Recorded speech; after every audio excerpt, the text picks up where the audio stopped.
I gave a bit more time to all of the questions. You're next, Mr. Green.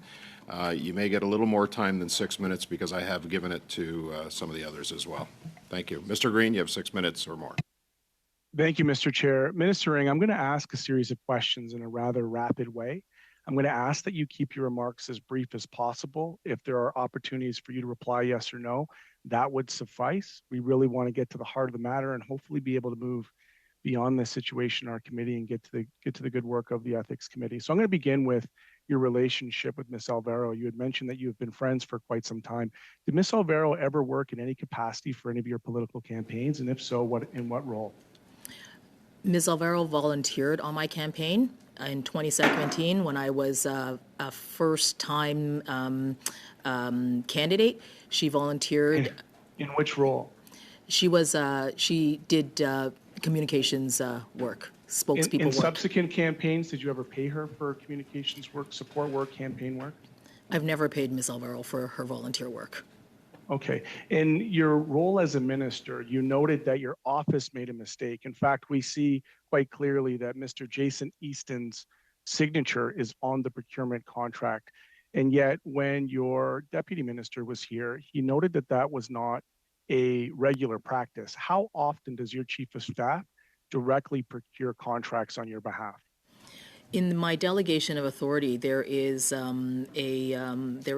limit threshold for the delegation of. Wasn't my question missing? How often does your chief of staff procure on your behalf, given that your deputy minister and the person responsible for procurement noted that that is not a typical practice coming out of the minister's office? How often do you do that?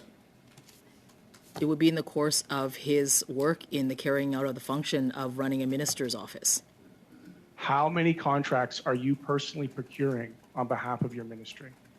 I don't personally procure any contracts. How many does Mr. Easton procure on your behalf? It was noted as being out of the ordinary. A delegation of authority to a chief of staff is not out of the ordinary. That's not what I asked. It's the procurement of contracts that is out of the ordinary, as was the testimony of the procurement department here.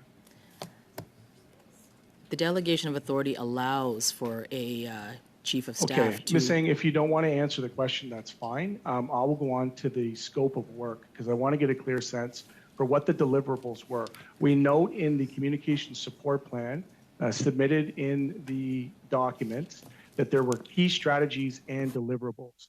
The first was overall social media campaign, including hashtags. What was the outcome of the generated use of those hashtags? How many interactions or times did you use it? I wouldn't be able to tell you specifically how many, but I would say that using a hashtag was simply a means of being able to share wider under that particular subject to I'll note for Canadians. the record, and maybe you can confirm, that you didn't use the first two, standing up for small biz, standing for small biz. I will note that from my search, you used support for small biz twice. The other hashtags seem to have been adopted from a conference somewhere else in 2017. So in that use of hashtags, you have also in the scope of work below the MP toolkit, video questions and answers, including Facebook, Instagram, and Twitter lives. How many of those activities did you actually were delivered given this strat plan? Every week I delivered a Ask Me Anything so that all businesses, any small businesses across the country would be able to ask me anything. Where? On Instagram. Where did you? On Instagram. Okay. And what about Facebook Live? How many live videos did you do for there? Because it said facilitate and support. So I want to know how many Facebook Lives did Ms. Alvaro's facilitate and support? There were Facebook Lives with a range of social media type commentaries that I participated in. It was I couldn't give you a specific number. What I can say was that it was very regular because how many Twitter lives did you have? The one Twitter Live that comes to Facility- mind would be one with Amber Mack as an example. She is someone who is a commentator for a range of technology-type businesses. That Okay. one comes At to the mind. conclusion, at the conclusion of this meeting, Missing, I would request that you submit to us, and maybe have your staff prepare a list of deliverables in terms of the outcomes, and note where Ms. Alvaro facilitated and supported. Because I've done a quick search. I'm not finding a lot of your stuff online here. I'm seeing that this is supposed to be facilitated and delivered, but particularly on Twitter, I'm not really seeing a lot. So I'm going to go back to your relationship here. You're mentioning that you're doing the work, that you're training. Would that not have been part of the course of your ascension to minister? Are you suggesting that you didn't know this was going to be a conflict going into this? That you need training on what is the most basic pecuniary interest for your close friend? Is that something you didn't know? What I mean by the training is that we can always improve, and certainly after the finding Were of you this report. aware of compliance or preventative measures available to you? I'm just a fourth-party backbench MP. I recall my orientation. They were pretty clear about this stuff. So I'm wondering, at what point did you miss this? And did you not, as a minister, have an enhanced education on what would be considered a conflict of interest? Yes or no? I didn't recuse. That was a mistake.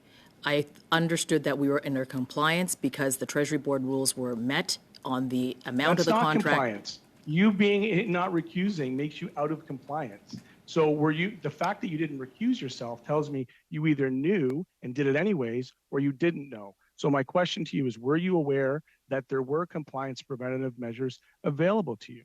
If so, why did you not recuse yourself? You've done this contract twice now. Short answer, Minister. I failed to recuse both times. The commissioner found that that was the error. I accept that error. Okay. Thank you, Mr. Green. We're going to now go to our second round. I am going to stick to the timelines on this round.